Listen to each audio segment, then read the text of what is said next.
Hello everyone, back to today's second video, doing the second Christmas update for tonight's video. Earlier on today, we released the 10-day look ahead, which takes us in towards the middle part of November, not quite the middle part of November, but towards that direction. So check that out. That's on the homepage if you would like to see what happened there.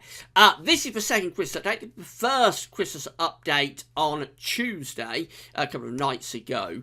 Bit of a mixed bag from that first update. Started off with a bit of a cold spell around middle part of the month. Then it went to a stormy Christmas period and made a bit colder in the new year. We're going to see what the second update has to say and tell us in a moment. Before we get on with that, just say about the ads. So there's links to articles on all the pages. Have a browse, widgets, and click through the links. If there's any articles that you're interested in, you're helping us to pay for our website, and thanks very much for doing that. Garage Quiz Shop is open. The link is underneath the video, and just go there. If you've got any Christmas shopping to do at Amazon between now and Christmas, go to the Christmas shop, and then once you're there, you just click through the Amazon banners, go to Amazon, do your Christmas shopping as normal. Not doing anything different, just like because you're going from Gas Service to Amazon, we get a revenue fee on the things that you are purchasing. So you still get your items and don't need to do anything different. We just get a revenue fee on the things you brought from Amazon. And thanks very much to everybody for doing that. That's going to be running right way through to Christmas, so you've got plenty of time to do your Christmas shopping there.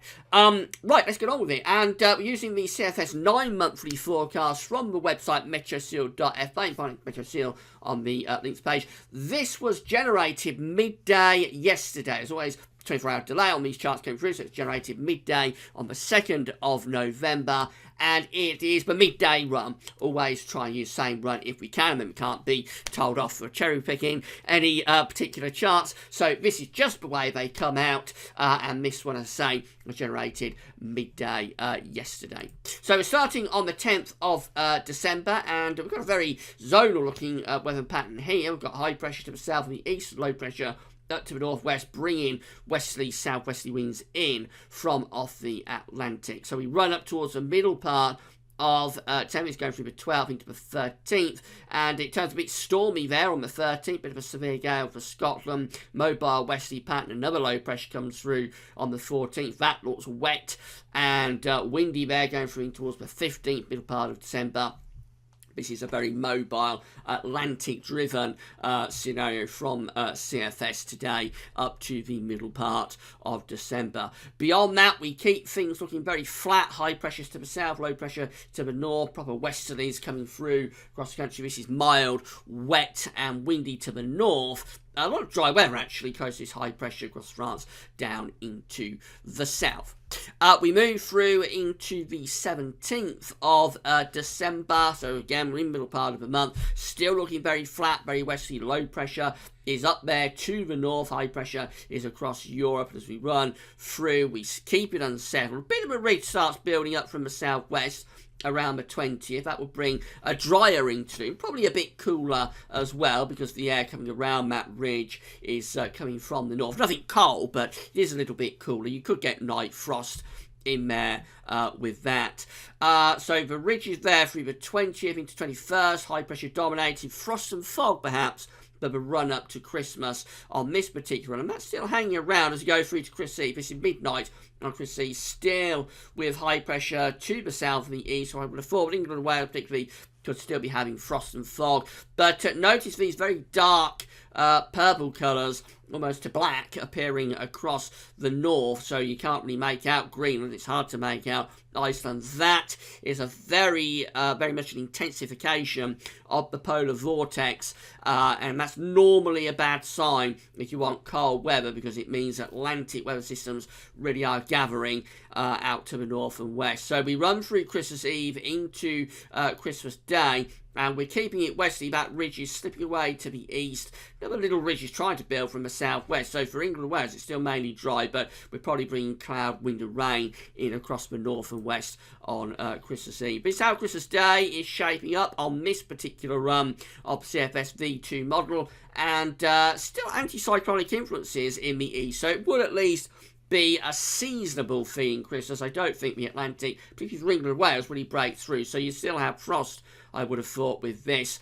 milder up across Scotland and Northern Ireland. Then to Boxing Day, the Atlantic is starting to move in then, so cloud, wind and rain spreading in off the Atlantic, and that takes us into the Christmas to New Year period, looking very unsettled. Low pressures driving in off the Atlantic, bringing wet, windy conditions, not overly mild. In fact, that is quite cold air coming in from the northern part of the Atlantic, so showers could wintry in the north. And up towards New Year, this is New Year's Eve, we keep it unsettled, going through to New Year's Day as well. Very unsettled conditions driving in off the Atlantic, a lot of wind, a lot of rain. And then we go beyond that in towards the start of 2017, still looking really Atlantic driven. So the first week of January looks mild, wet, windy. Again, some ridging down to the south, keeping it mainly dry in southern parts of the country. So the wettest, windiest conditions always in the north and west.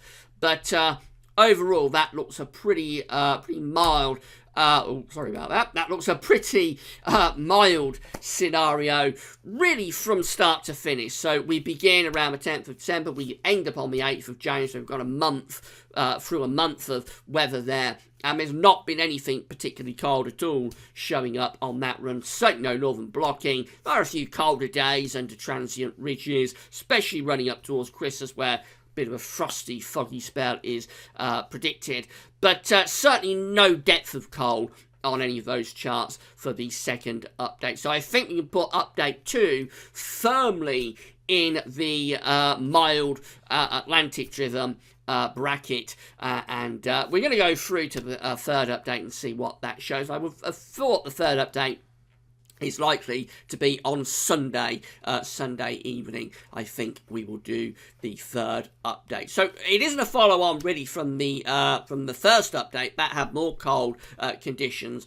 Not over Christmas itself, but before and after Christmas looked quite cold. This is sort of Atlantic-driven stuff all the way. So it's significantly different to what we had in the first update. Therefore, we haven't yet got a trend. The model is just playing around with solutions. We need to get a couple of model runs going in the same direction to be able to say we've got a trend. So if the third update on Sunday looks like this, then yes, we'll have the trend, and it'll be Atlantic mild driven. But if third update looks significantly different, again, then we'll be able to say we still don't yet have a trend. Remember, the idea behind this, not that we can forecast individual days at this stage for so far away. We're just looking for the trend of what's likely to be occurring around this time of the year, so sort of mid to late December into early January. So we'll see what the third update has to say on Sunday evening. That'll again be around 7 o'clock.